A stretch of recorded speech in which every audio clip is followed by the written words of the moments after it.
Hey, Clarkson Youth families. I hope you have just a minute or two for a couple of short stories.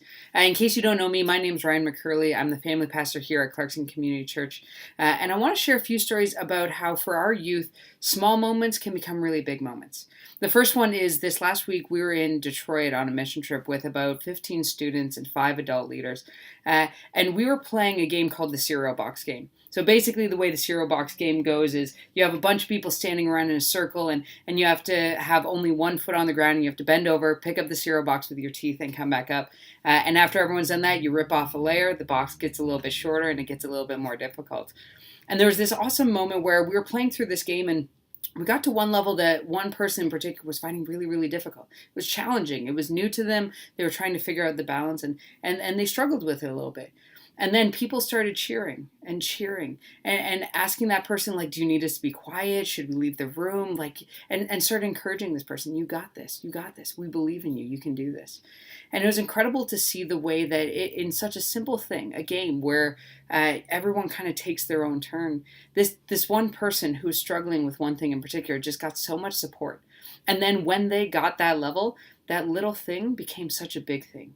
Something that they were proud of, something that people had seen them accomplish a victory, that all of a sudden all their friends were cheering and rallying around them because they believed that they could do it. And then when they did it, it was awesome.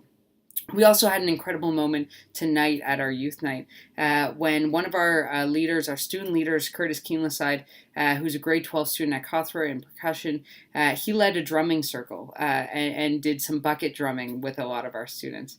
And there was this really incredible moment where right at the end, there was a kind of a one-on-one, one of our students challenged Curtis to a drum off. And in the midst of this drum off, they went back and forth, and both of them were doing their thing. And every time that this grade 7 student would kind of finish their thing, everyone would start cheering. And it was this awesome moment where here's a grade 7 student, not in percussion, in a drum battle with a grade 12 about to go to university for a percussion student. And this room is just erupting every time they finish their thing.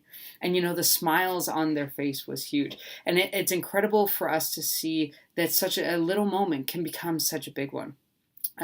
Before and afterwards, Curtis actually took these surveys, gave them out to students, and had them look at these surveys and had them fill out how were they feeling before they came to youth night, and had some descriptive words like nervous and sad, angry, happy, things like that, and then had them fill out the same thing afterwards, after about 20 minutes, half hour of drumming together.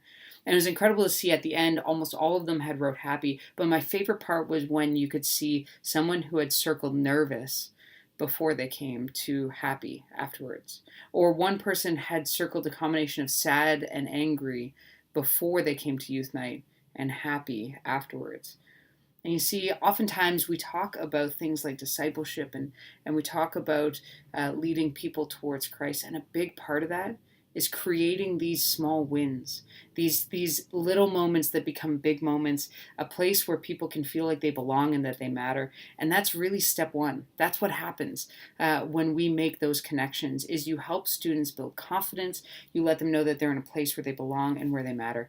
And so I just wanted to share some of those stories with you. These are incredible moments that are happening between students and volunteer leaders, and that I'm blessed to be able to see time and time again. So I hope that you enjoyed some of these stories as much as I enjoyed seeing them for myself, and I hope you have a great week. All right, take care.